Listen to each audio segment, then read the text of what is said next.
贵可这招平平无奇的四平拳，竟然把圆通那招威猛绝伦的拳势给化解了。神话少林，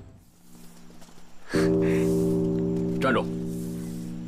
啊，在下武当弟子蓝玉京，遵掌门之命，特来拜会本无大师。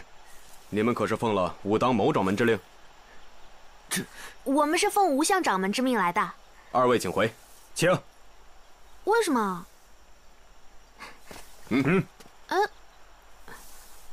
这位师傅，我们是专门从武当山特意赶来少林寺的。我们只是想拜会一下本无大师，并无恶意，还劳烦您通融一下。慢着，小儿，来人了，看看再说。果然如少主所料，这二人真的没死。来，老衲就是本无，二位远道而来，所谓何事啊？哈，弟子蓝玉京，奉掌门之命，特来拜会本无大师。施主，不巧了，今天本寺闭门谢客，烦劳施主还是改日再来吧。我说你们少林寺这些和尚怎么都那么奇怪啊？你都出来见我们了，为什么还要闭门谢客呀？虽然说你们少林寺树大根粗，那也不能这样将人拒之门外啊，这样太无礼了。我今天偏要进去，你能拿我怎么样？阿弥陀佛，两位施主若是真的与佛有缘，天下之大，何处不能相逢啊？今天已晚，看来今夜又是一轮满月呀。你就这么走了？你知不知道我们是死里逃生才来到这儿的？咱们先回去。你这是硬生生把我们往外推啊你！哎呀，你别拦着我！你们这就是无礼！走，走。你刚才为什么要拉我走啊？我们好不容易才到了少林寺，却吃了闭门羹，这下我们该怎么办呀？本无大师看似一掌，其实呢，在瞬息间用了3个手势点在了我的头上，只不过速度很快，一般人其实看不出来罢了。真的吗？若是我没有猜错的话，他是约我今晚3更见面。那岂不是我骂错人了？嘿嘿，本无大师是得道高僧，怎么会和你一般见识呢？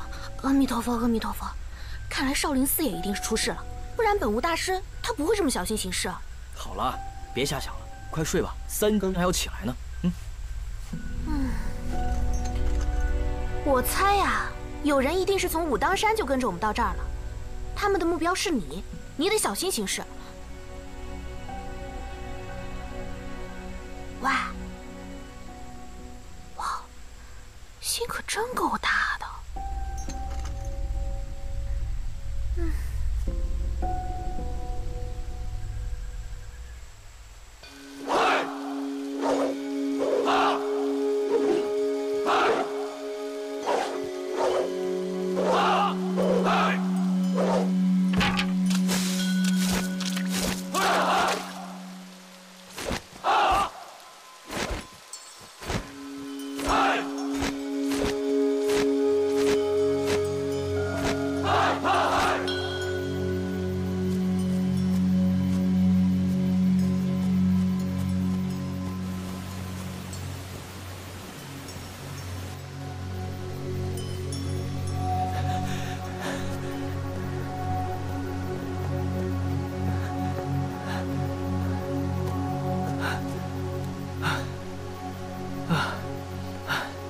难道是我会错意了？阿弥陀佛，施主，本无大师已在那边等候多时。请。多谢师傅。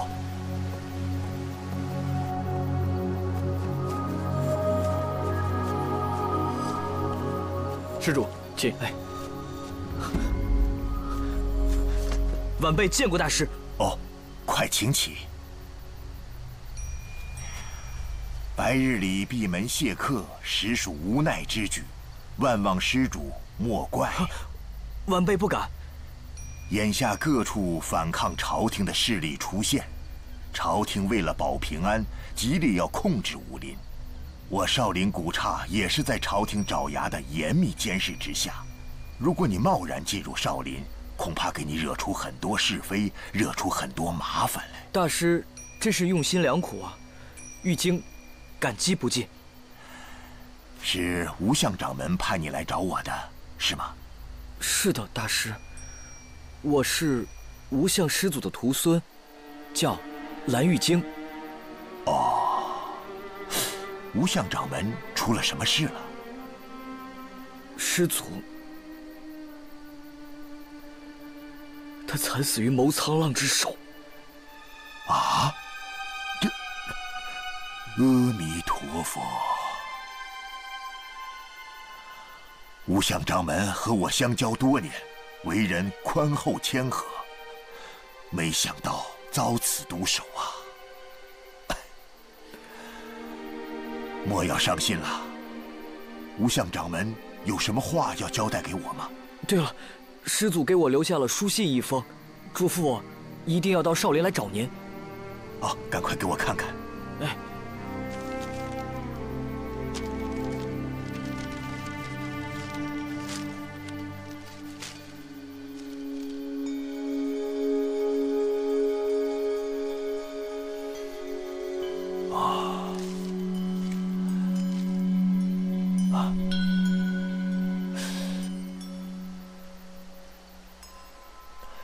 信中提及你吞食红丸的症状，可老衲看你并没有什么内伤啊。大师，我正要告诉您一桩异事呢。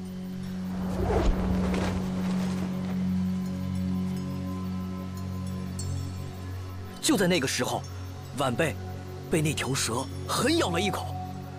可是啊，奇怪的是，非但没有中毒，反而觉得体内的气血畅通了。会不会是以毒攻毒啊？哈哈哈哈，原来如此啊！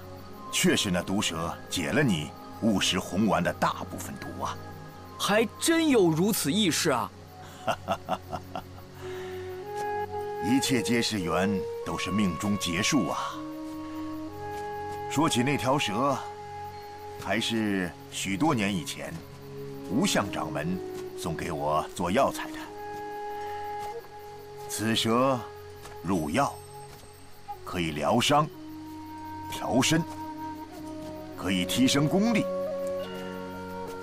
老衲是出家之人了，不能杀生，所以我就将这条蛇放生到山中了。没想到，他今日功德圆满，助你痊愈，哈哈哈哈！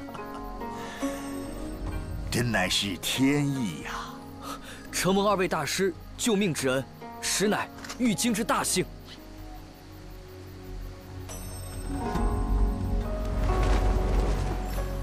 施主，我看你眉宇间面带惆怅，心神不宁，是否有什么难言之事啊？大师，我的确是有件难事，不妨说说。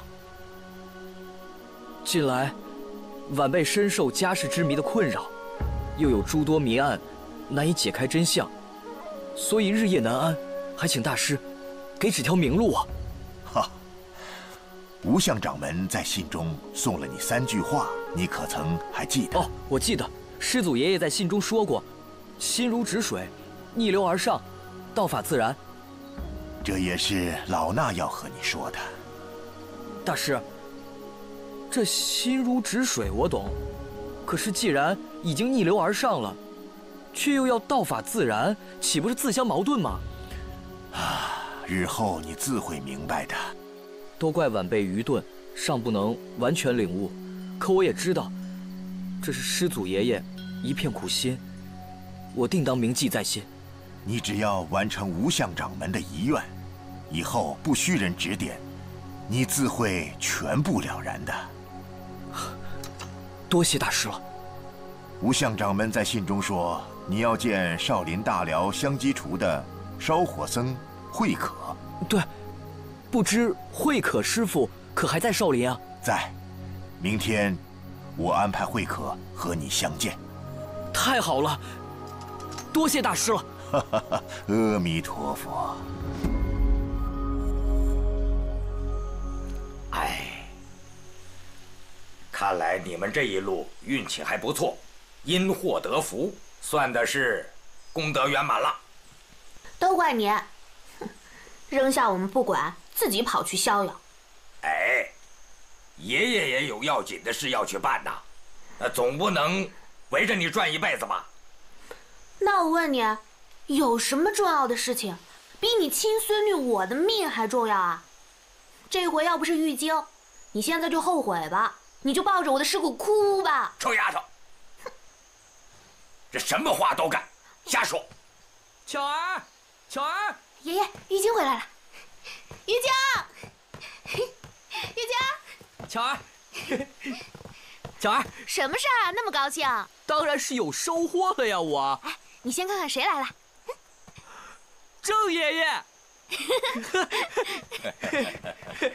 来，孩子们，郑爷爷进屋。来来来。哎，哎，郑爷爷。哎，晶儿啊，你们这一路的遭遇，爷爷都听说了。嗨，一个没看住，竟让你们受了这么多的委屈。反正都过去了嘛。哎，对了，郑爷爷，我已经见过本无大师了。他老人家已经答应安排我同慧可师傅见面了。真的吗？这个真是好消息啊！晶儿啊，吴相掌门留在信中的嘱托。是的，师祖嘱咐我要面见慧可师傅。我想，你已经猜出耿京氏和你的关系了吧？常五娘与我义父曾经提到过一个姓耿的孩子，莫非耿京氏真的是我的亲人？他就是你的亲生父亲。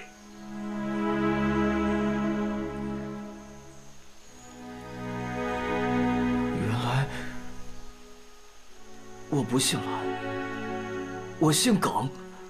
对呀，耿玉京这个名字，还是你的亲生父亲耿京氏为你起的呢。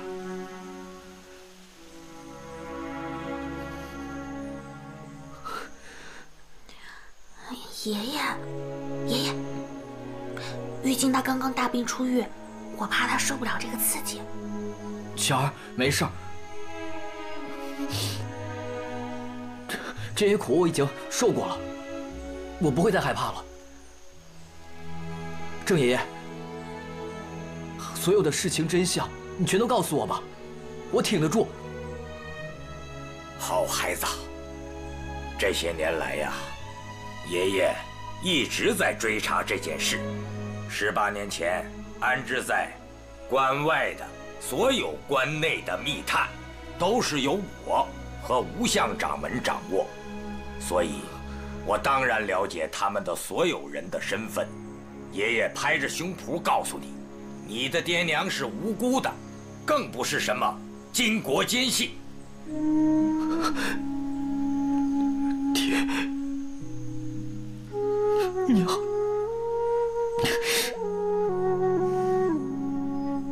，18年前，你的爹娘、外公，还有无极长老之死，均与一个黑衣人有关。而这个黑衣人，又被七星剑客所伤，找到他，一切就真相大白了。关于这个黑衣人，还有很多情况，爷爷要仔细地告诉你。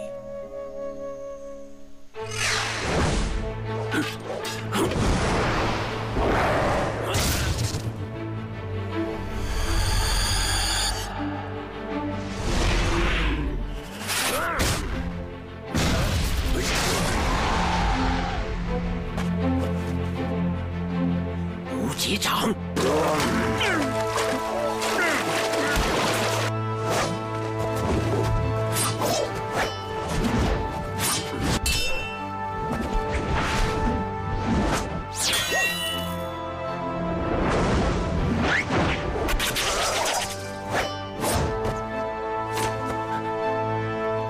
剑法。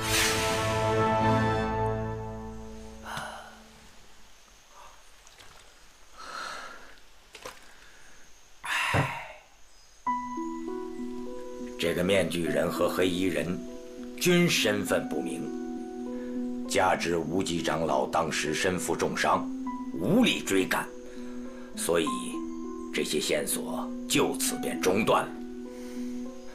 在这个江湖上，善使七星剑法的，唯有当年小武义中的老大郭东来，而少林寺的僧人慧可，正是小武义中的老五。看来呀，只有这慧可能认出郭东来的样子了。怪不得师祖在信中嘱咐我，一定要找到慧可师傅。想要查明真相，首先要找到郭东来，找到他，再查黑衣人的下落，就不难了。郑爷爷，那郭东来现在究竟在哪里啊？是啊，我们怎么找到他？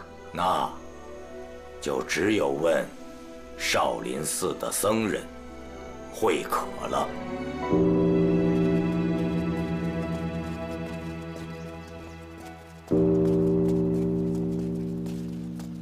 首座。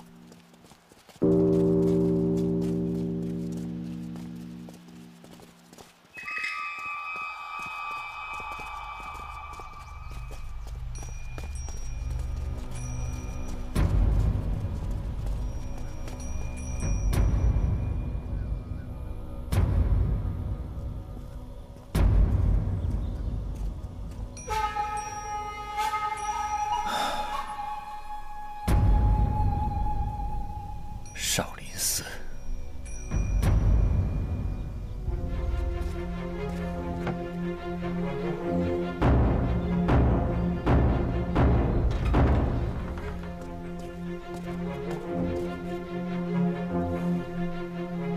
阿弥陀佛，施主，怎么又是你？二位师父，多有得罪。少林古刹乃三宝重地。静修之所，施主请勿喧哗。又是一个想学武功想到疯魔的家伙。你走吧，我们少林寺不会随便收徒的。昆仑派弟子东方亮前来挑战少林武僧慧可师傅，烦劳二位通报一下。慧可？少林寺没有叫慧可的和尚？有倒是有，那可是佛门第2任佛祖的法号。达摩之后，慧可佛祖排在第2。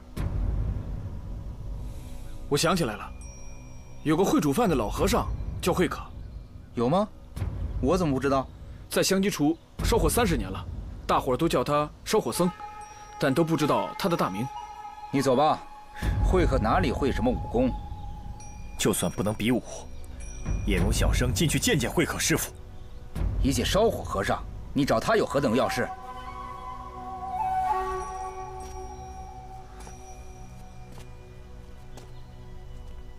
请二位师傅高抬贵手，绝不通融。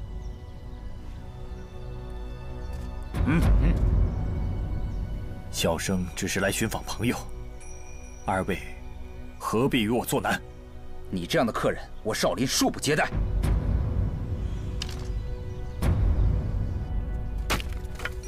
哎，施主，请你稍等片刻，我去给你通报一下。哦。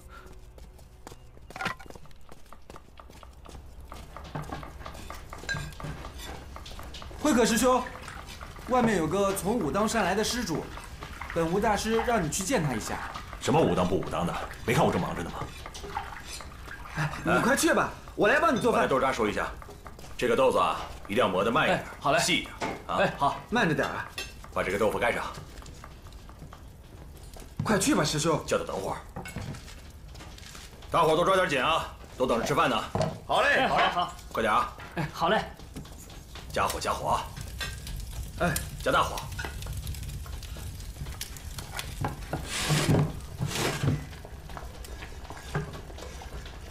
慧可师傅，慧可师傅。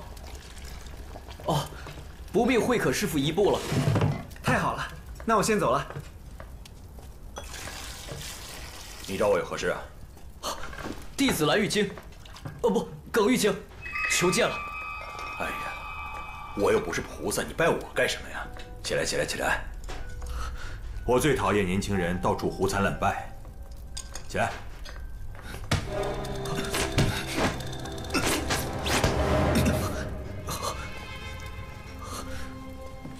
年轻人，小小年纪，竟有如此高深的修为，甚是了得呀！请问施主，你的内功是无相大师传授的吧？师祖，的确是费心指导过，可是晚辈太愚钝了，只掌握了1、2。哦，对了，师祖留了一封信给我，里头提到了您，请过目。哎呀，我和你师祖已经数年没见了，他老人家可好啊？师祖已经仙逝了。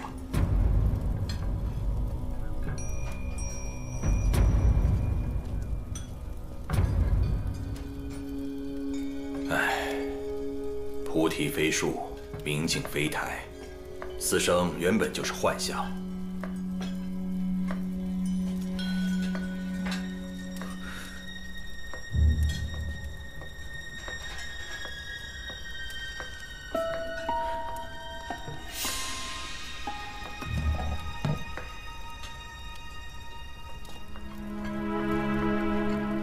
你的父亲是耿京世。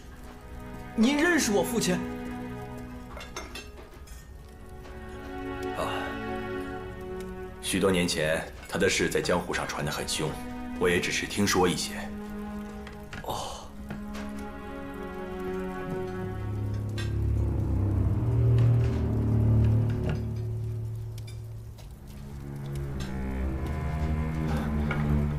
随我到后山看看。哦，好，请。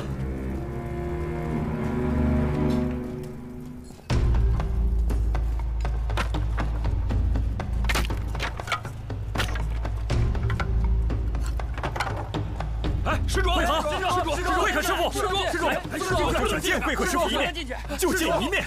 会合师傅，施主，住手！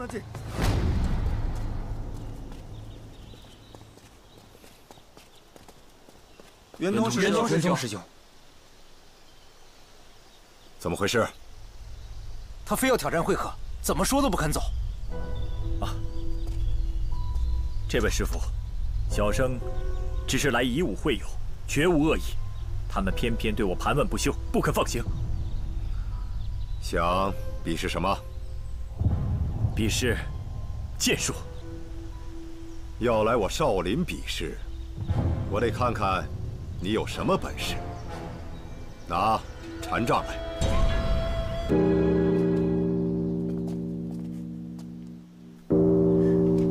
师傅，请。请。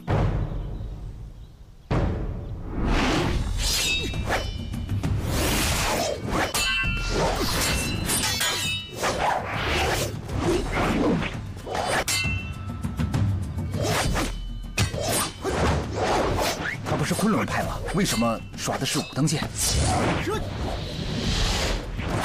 他是在用别派的武功来迷惑圆通师兄。这一招是青城派的曲径通幽吧？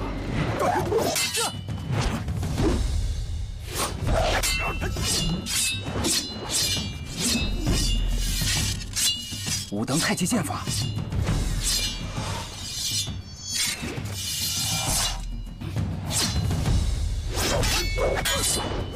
峨眉天下秀，这家伙怎么又使出了峨眉剑？这什么剑法？好像在哪里见过。你看他那只手，这不是本门功法。这是少林寺的青龙手。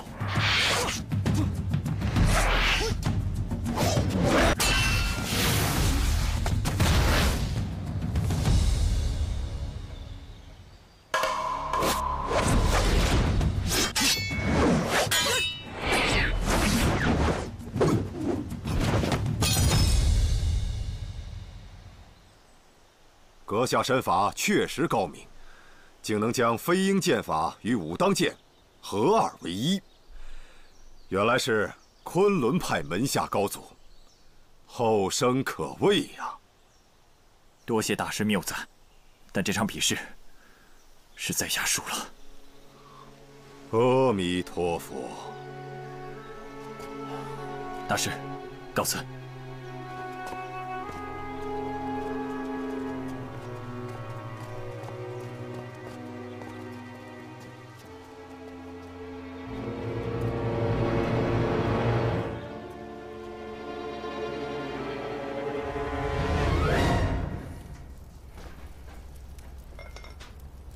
好了，开走吧。好。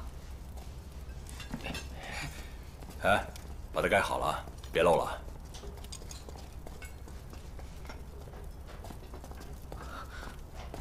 慧可师傅，你每天就干这些杂事啊？那当然了，寺里每天都有数千香客和师兄等着吃饭，我的任务很艰巨。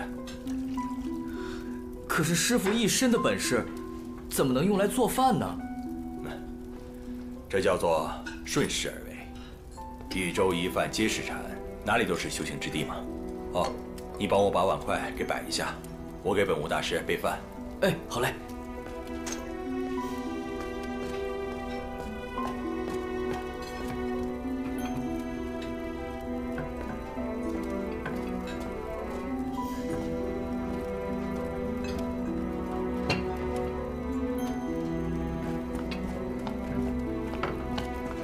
哎，慧可师兄，你怎能让客人跟着辛苦呢？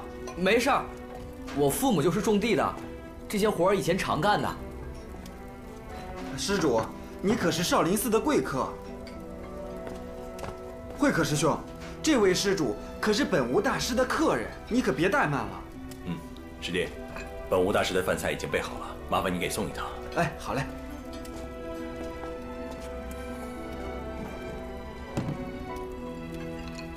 好了，我们也可以吃饭了。哎，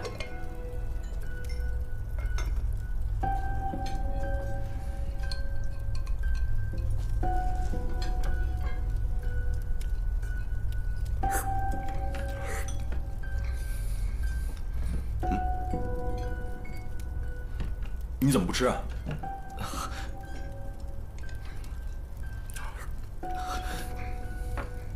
师傅，我有一事相求，可否请你出山，带我一起去找郭大侠？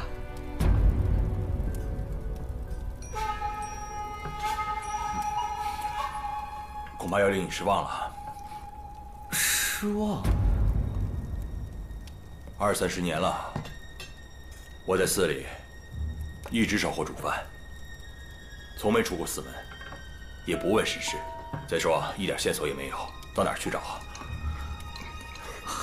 不知还有什么别的办法吗？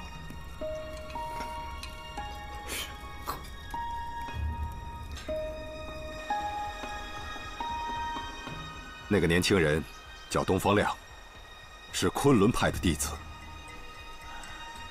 昨日，无相掌门派他的徒孙来见慧可，今天又来了一个昆仑派的弟子，还是见慧可。看来慧可的身份不简单呐。他不就在寺里边烧了20-30年的饭，没看出来有什么大本事啊。阿弥陀佛，首座，那您说怎么办？一切皆是因果。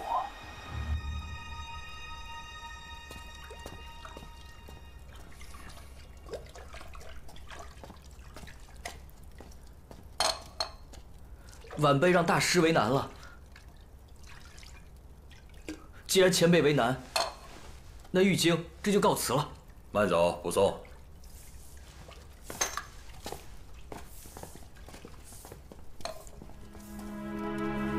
大师，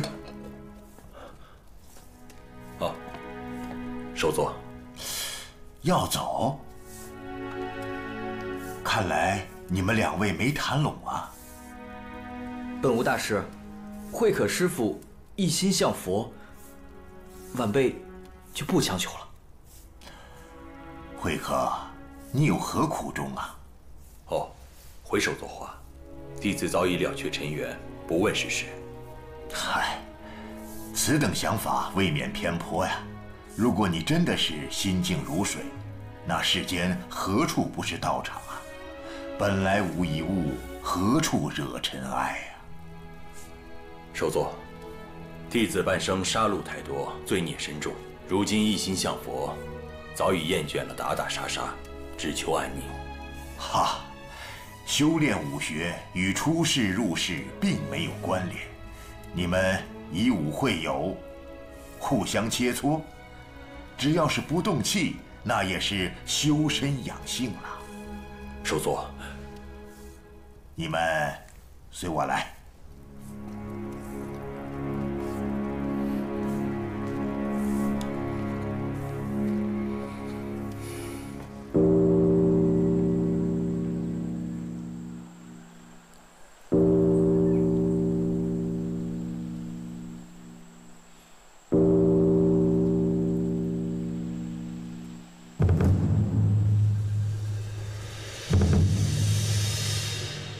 圆通师兄，请多指教。慧可师兄，请。呀！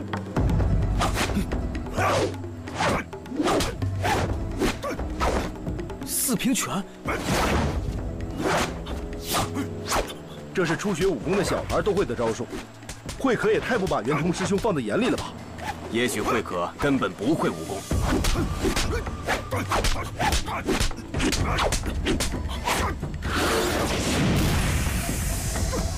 慧可这招平平无奇的四平拳，竟然把圆通那招威猛绝伦的拳势给化解了。神话少林，这是我们少林13种拳法中变化最深奥的一种。今天你算是开眼了。要达到众着大，这种境界可真是不容易啊！慧可竟能把这一招最简单的拳法使得出神入化。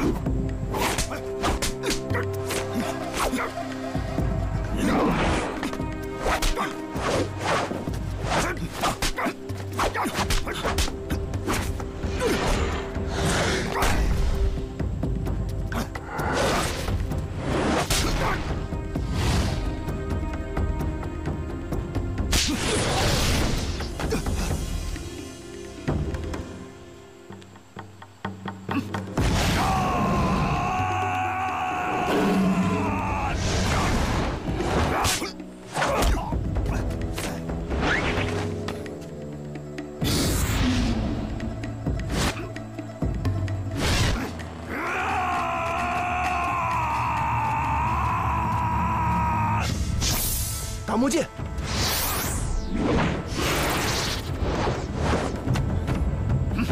没想到圆通师兄会使出这一招。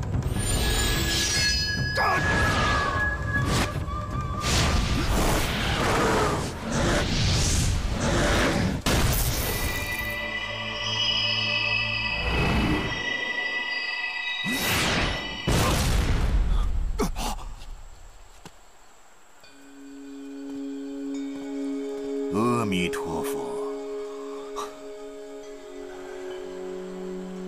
凡有执着，皆落下乘。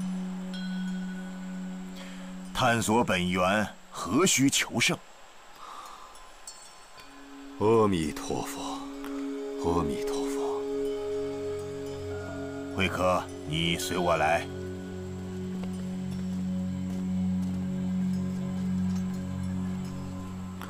阿弥陀佛。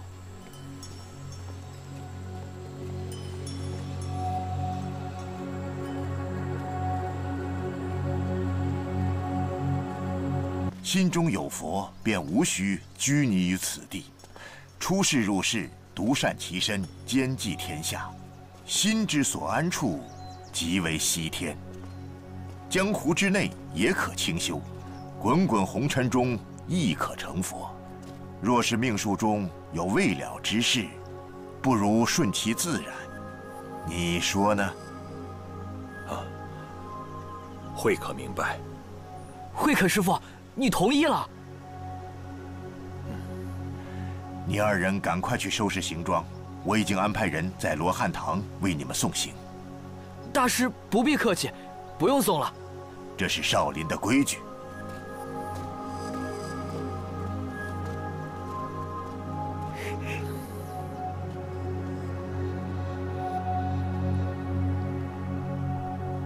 跟我来吧。哎。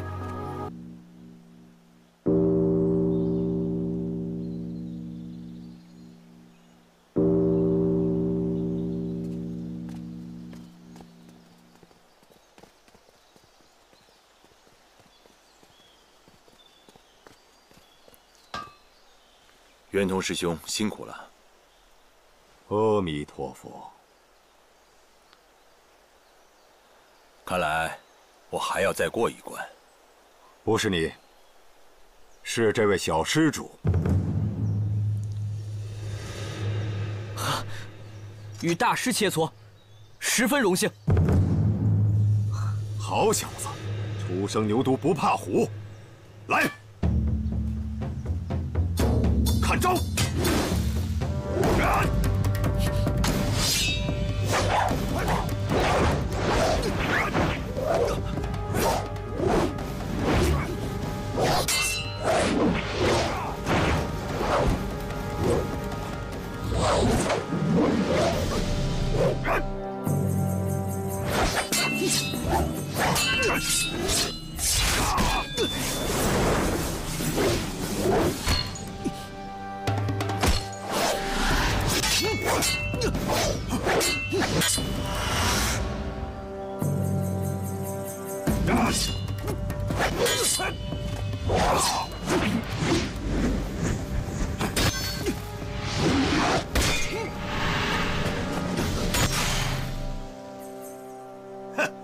要达到重浊大，这种境界可真是不容易呀。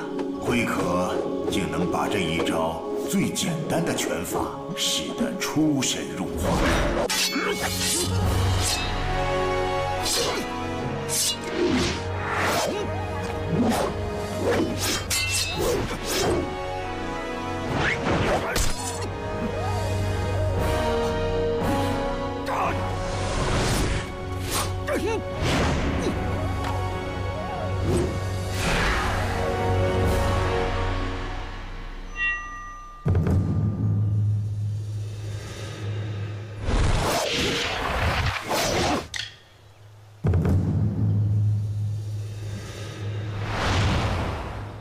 点到为止。多谢大师，手下留情。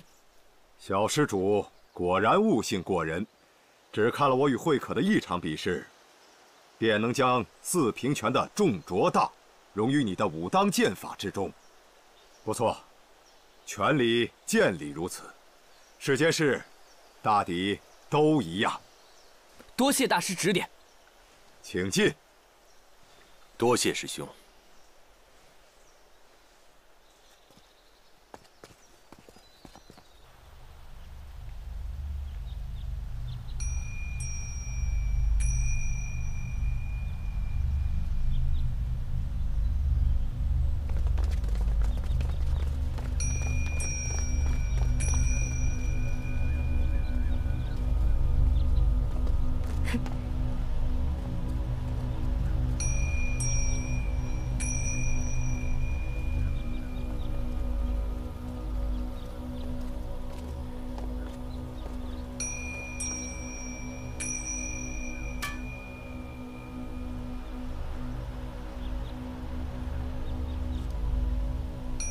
玉静，啊，上面那位高僧，就是苦禅方丈。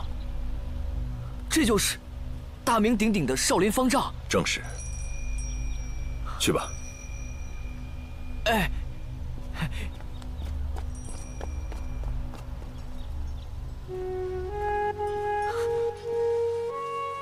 晚辈见过苦禅方丈。 看来你已经通过了圆通的考验。嘿，来，在老衲手下坚持10个数，就算你过了老衲这一关。1、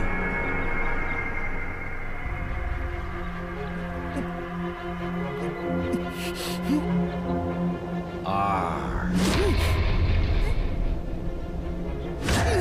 3、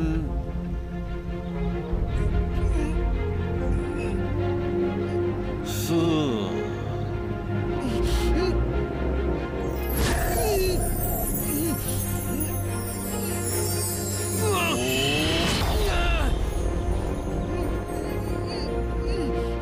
6、7、8、9、10。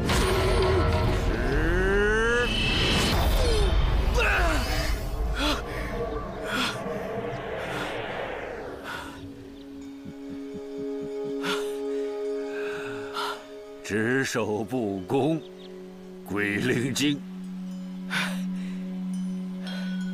一则，方丈的指法如同拈花，极柔极慢，柔能克刚。晚辈当然不能用刚猛的拳法来抗衡。二则，要在方丈手下走过10个数，以晚辈的功力，不可能与方丈抗衡的，所以，当然是以闪避为上。这就对了。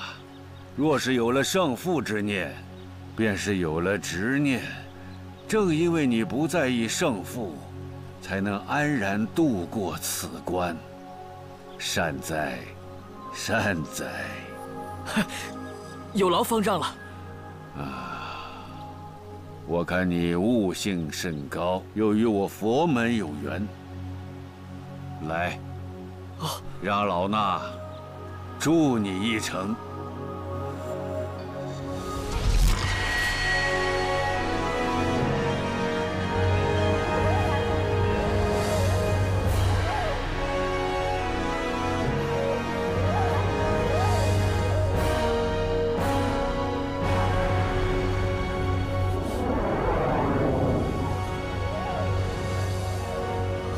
感觉如何呀？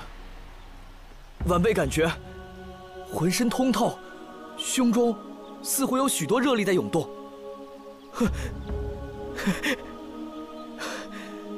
看来你的内力又增添了几分。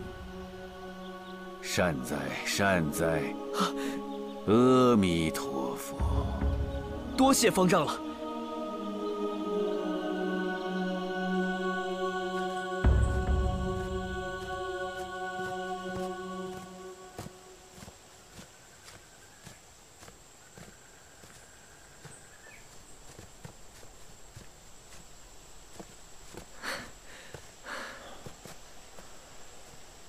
前面就是达摩祖师面壁的地方。哦，走。好。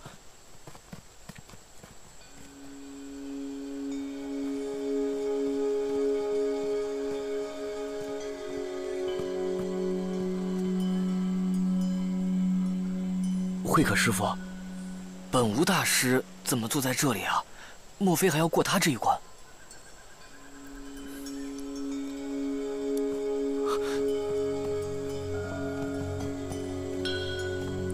慧可见过首座，见过本无大师。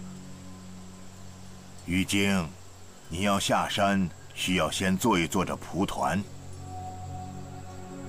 哦，哎，使不得。首座，蒲团乃是法师所用，玉京他没有这个资格。慧可，你入佛门多年，怎么还执着于人相我相？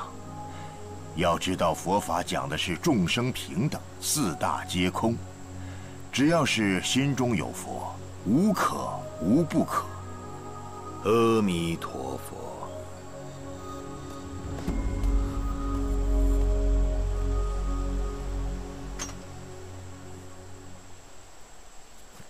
玉京，你握紧它。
先去执着。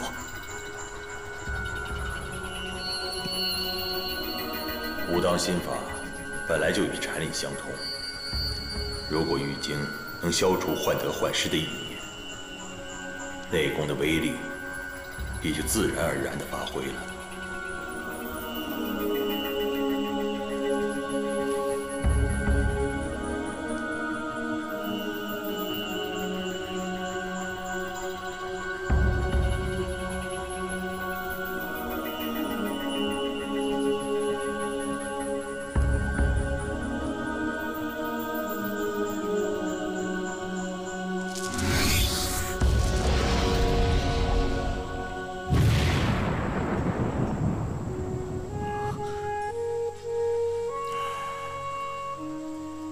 遍洒虚空，无障无碍。坐得蒲团，出得山门。贫僧替无相大师考教过了你的功力，看来他可以安心了。大师，晚辈感觉体内窍道尽通，浑身上下轻松了不少呢。那好啊。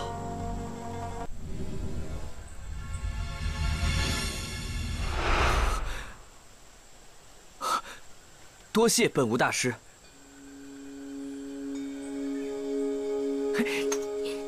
巧儿，郑爷爷，你们怎么来了？我们和本无大师早就来了，你的表现是尽收眼底。进步挺大啊，毛猴子，真没想到你这个脑袋瓜还真是挺聪明的。哎，晶儿已经长大了，不许乱叫外号。就是，长大了他也是毛猴子，毛猴子，毛猴子。从今以后，请叫我耿玉京。啊，耿玉京。郑爷爷，你看我怎么样？不错，通过了少林高僧的指点，果然是大有长进。玉京，你的红丸之毒已解，无相大师所托之事业已完成。阿弥陀佛，多谢大师。多谢大师。大师，那我们就先行告退了。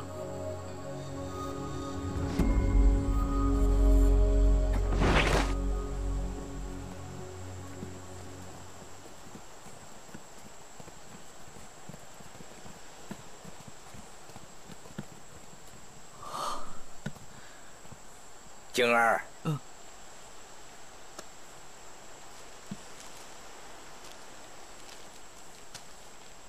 给。这封信是当年有一个叫郭璞的人留给你父亲耿京氏的。这日后要是找到郭璞，他定会告诉你你的父母在辽东的一些情况。郭璞现在在哪儿呢？杳无音信。我也曾多次到京城打探过，没有结果，谁也不知道他到底去了哪儿。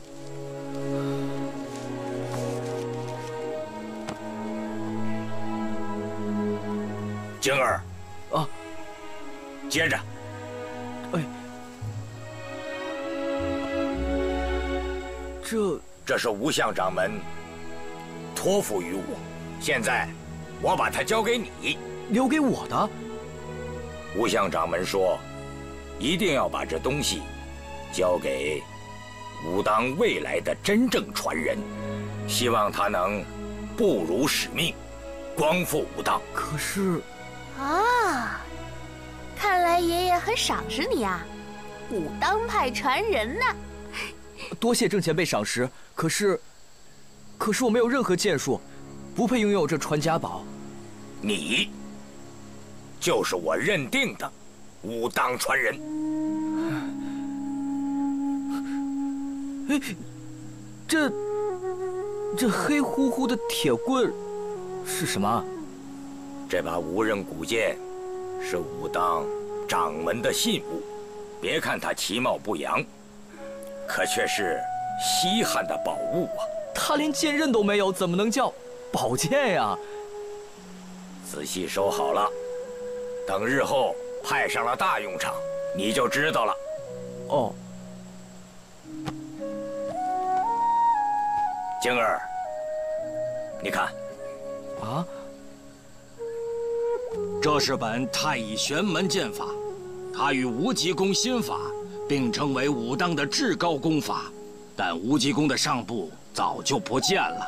嗨，都以为这武当秘籍从此就失传了呢，没想到阴差阳错，你进了三峰祖师的山洞，把这武功秘籍都给学全了，真是机缘巧合呀！从此秘籍就后继有人了。就凭这一点啊，玉京也该是武当派传人。嗯，说得好。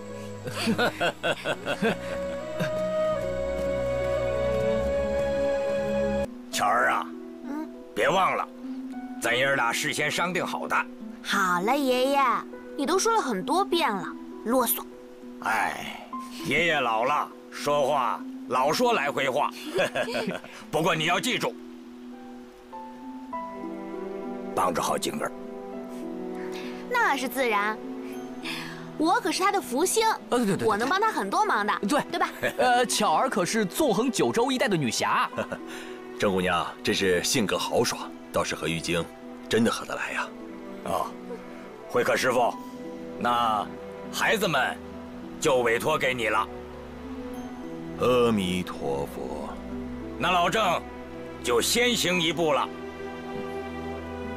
走了。哎，爷爷一路保重啊，早点来跟我会合。爷爷一路保重。好了，随我来吧。啊！擅闯少林，将他们拿下！站住！别跑！怎么回事？他们怎么会识破我们？我已经2次挑战少林，他们都认识我了。站住！别跑！在那儿呢，快！哎，站住！好像有人在闹事。走。哦，给我站住！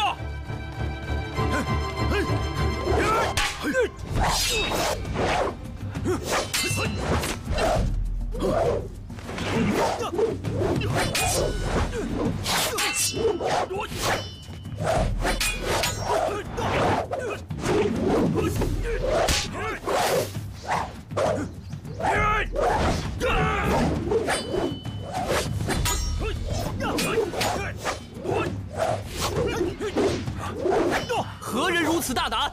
看剑！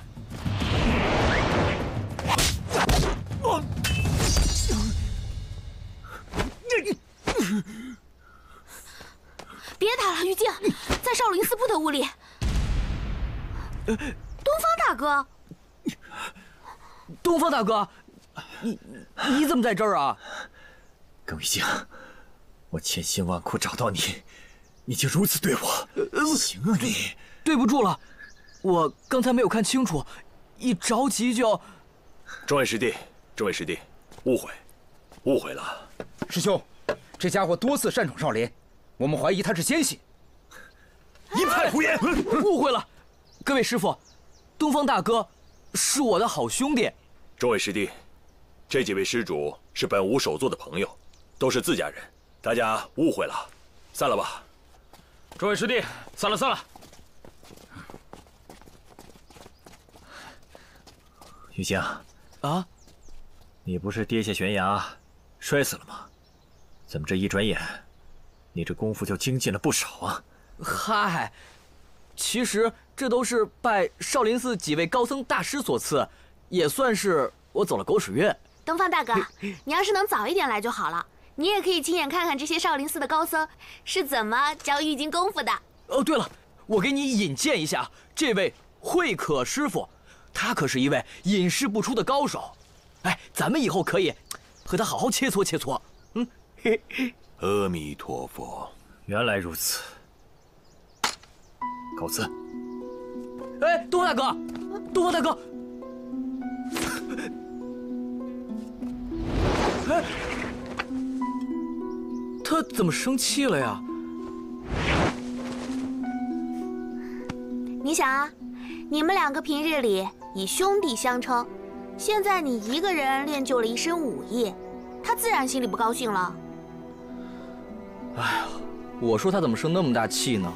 哎呀，不过你也没做错什么，等我们见到东方大哥，好好跟他解释一下就行了。阿弥陀佛，缘来则去，缘聚则散，一切随缘吧。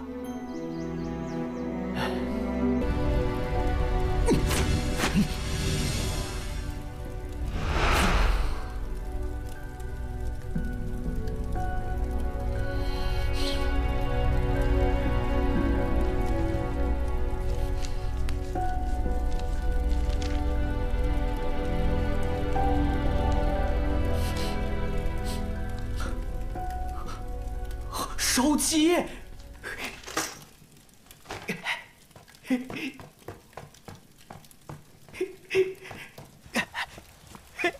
哇，天哪！还没好呢，别急。好烫，好烫，好烫，好烫！等一会儿。怎么还没好啊？烤得久一点才好吃。快点儿！玉京。欲速则不达呀。哦，对。不过，我看你对烤鸡的这份执着，倒是和你的那位朋友很是相像啊。你是说东方大哥？嗨，我正准备去找他呢，总不能就这么不辞而别了吧？这位东方施主是真佛呀，虽然他对剑术过于执着，不过瑕不掩瑜啊。烧鸡好了，好了。哎呦，来帮我一下。哇，怎么样？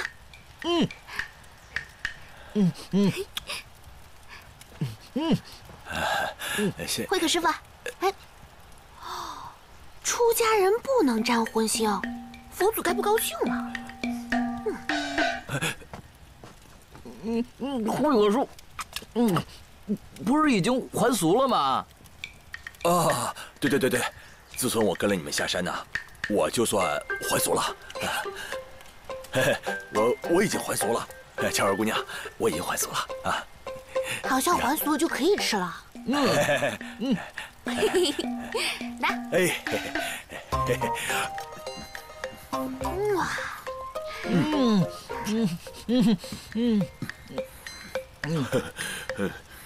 怎么样？好不好吃啊？神游三界，修佛缘，独恋美味在人间，不可多得，不可多得呀！啊，不可多得？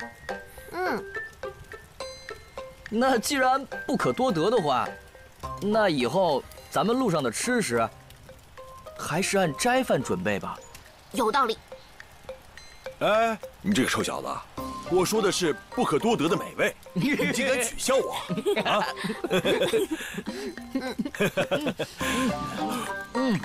好吃，好香。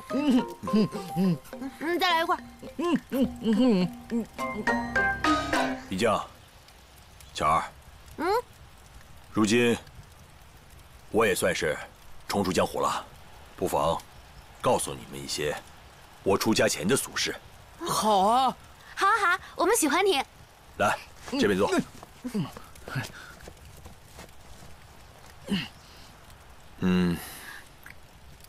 你们可曾听说，很多年以前江湖上颇有盛名的小武艺吗？没有。也是。经过了这么多年，有的死了，有的失踪了，有的出家当了和尚，难怪会被人淡忘。那这小武艺是？小武艺当中的老大是七星剑客郭东来，老二是霹雳掌王慧文。他虽然排行老二，但是他的年龄最大。王慧文一般不用兵器，仅凭双手就可以杀人于无形。他成名的最早，但是退出江湖也是最早。那这位大侠为何激流勇退呢？不大清楚，我只知道，当年小武艺在江湖上最富有盛名的时候，王慧文突然宣布金盆洗手，所以很多人没把他当成小武艺之一，而是将另外一个人补了进去。慧可师傅，怎么小武艺的事情你知道的这么多？小武艺当中这个老武啊，是一个喜爱习武的农家后生。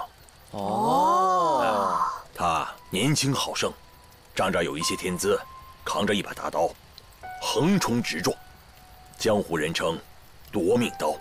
哇！这位好汉叫什么呀？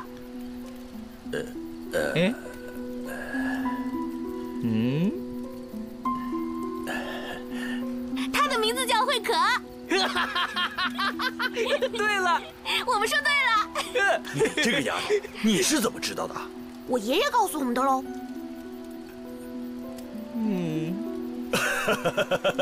原来是这个老酒鬼啊！他把我的底细全都抖出来了啊！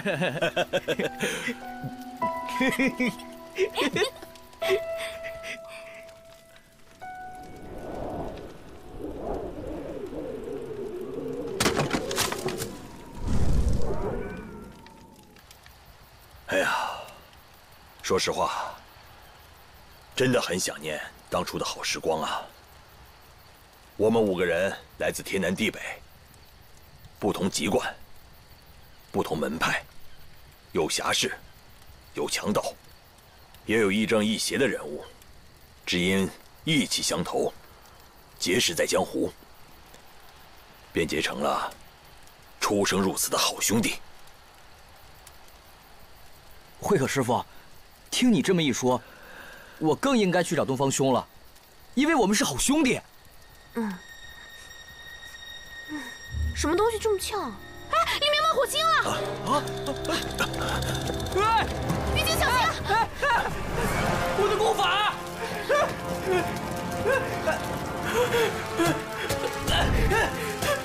我的秘籍！我的功法！好了。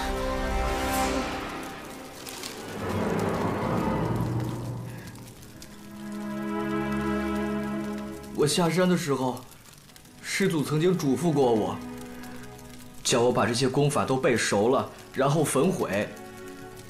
其实我早就都背熟了，只不过我一直没有舍得，就想留个念想。未曾想今日却……今日这功法和剑谱毁于三峰祖师之地，无论是对无相掌门，还是对这功法，都是最好的归宿。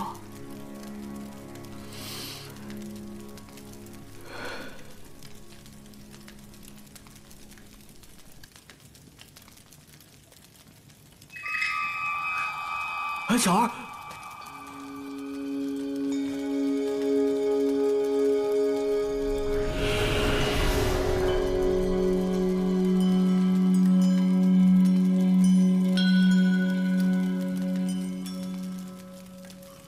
阿弥陀佛，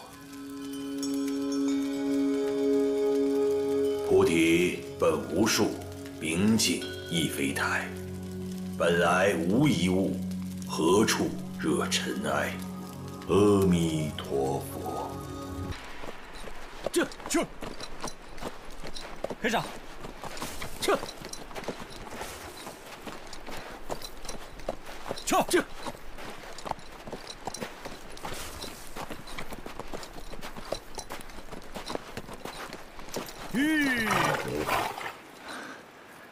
这里就是昆仑山的地界了。我们到了，估计玉京他们也快了。走，就。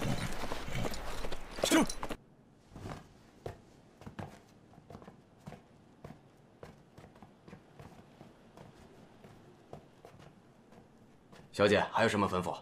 你先下去吧。是。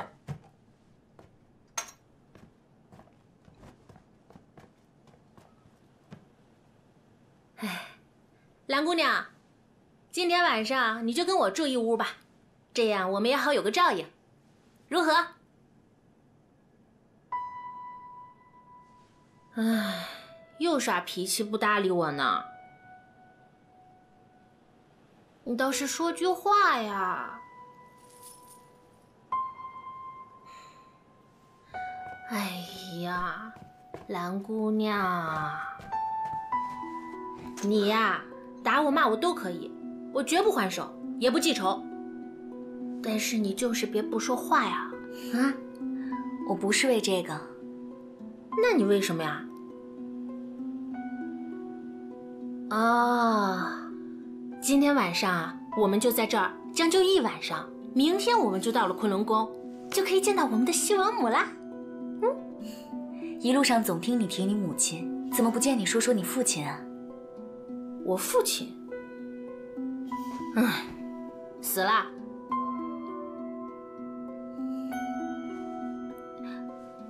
对不起啊，让你伤心了。像他那样的人，能善终吗？他是被人杀死的。你怎么这么说你父亲？他不在了，你一点都不难过吗？他活着的时候，就是一个坐地分赃的大强盗头子，我也没见过他。喝点水吧，喝水吧。你一定渴了，来，喝点水吧。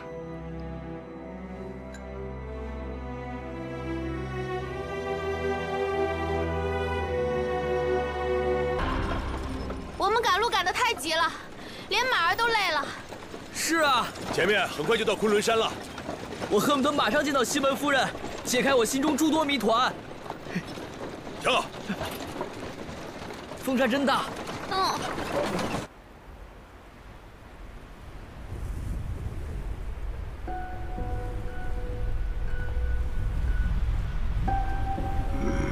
智取不行，那就只能进一步行动了。陆志成在，西门夫人的女儿西门宴，今晚就住在这个镇上。你设法将她接走，但这笔账得记在陆相生头上。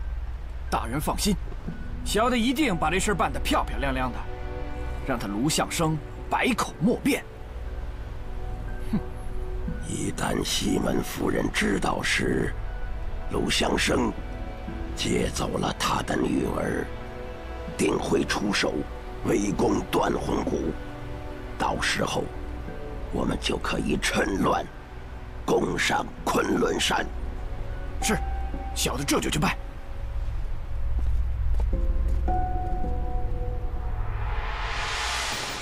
到底还有多远啊？别着急啊，快到了。哎，撤！哎，大哥，请留步。大哥，请问一下，离这最近的歇脚的地方大概还有多远？再往前走个2、3里，你们就看见歇脚的地方了。多谢。撤！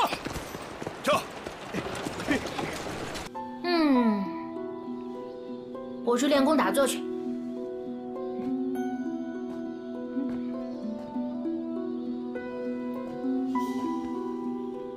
如果你想杀了我逃走的话，一会儿就可以动手了。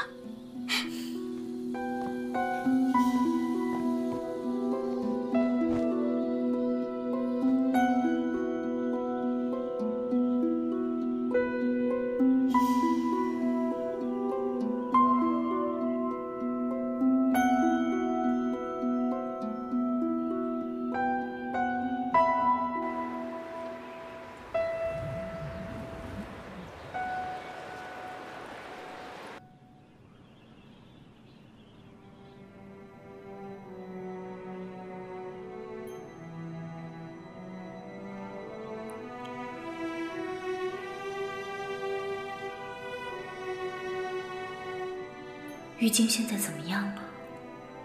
如今武当山上又是什么光景呢？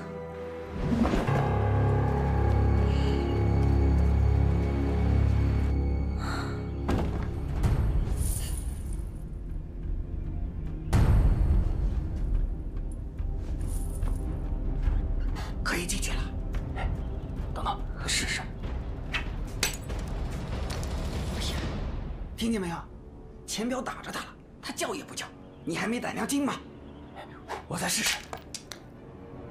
嘿，还真是不动啊！空房有诈，还是等老大来了再动手吧。莫非他真是入定了？不然以他的脾气，如有知觉，岂能忍受这般欺侮？老大不是说了吗？每天晚上到这个时候，这丫头就要入定练功，雷打不动，就像死人一样没知觉。快动手吧！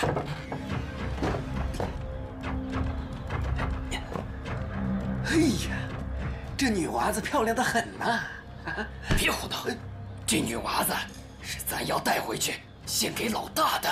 你不说不就完了吗？哎呀，这多好啊！啊！你看看，小人呐！走！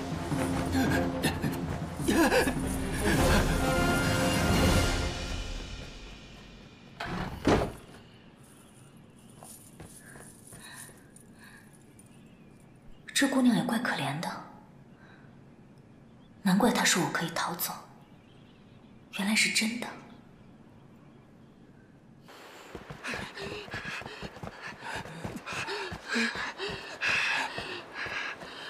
二哥，怎么样了？妈的，真倒霉！大哥，你可来了。老大，帮主，里边怎么样了？帮主，里面出了个西门宴，还有个小丫头，身手了得，看样子像是中原人。去！瞅你们两个熊样，笨蛋，蠢材！瞧我的，跟我来！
哪来的臭男人？水灵，怎么回事？听他们说好像是来活捉你的。Swagger down the street with your red lips and funky beat. You better hold your head up to the sky. I'm gonna roll with you till the day I die.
云，这是什么意思啊？不是断云，是断魂。断魂？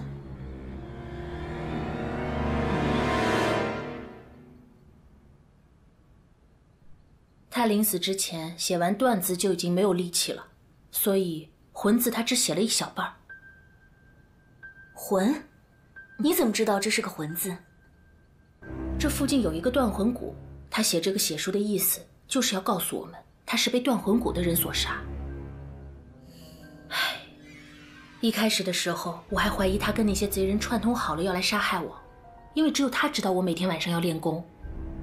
没想到，连断魂谷的人也知道。看来，他对你颇为忠心。他的眼睛是被我父亲刺瞎的。我父亲对他已经很仁慈了。他犯了什么罪啊？他以前是我父亲的仇家，凡是和我父亲作对的人，没有几个能活命的，他已经是个例外了。你父亲有这么多仇家呀，怪不得你被追杀呢。哦，对了，刚才那3个人里有一个被称为帮主。帮主？嗯，你知道是谁？能被称作帮主的，这方圆100里之内只有一个人。可是，他是我父亲以前的手下，对我父亲颇为忠心，不可能会来杀害我呀。哎呀，我们还是赶紧回昆仑山，将此事禀报给我母亲吧。嗯。蓝姑娘，今天要不是你保护我，我早就没命了。客气什么？这是我应该做的。不，你有恩于我，我必须重谢。我们西门家人讲究的就是江湖义气、知恩图报，所以今天我一定要和你结拜为姐妹。啊？嗯。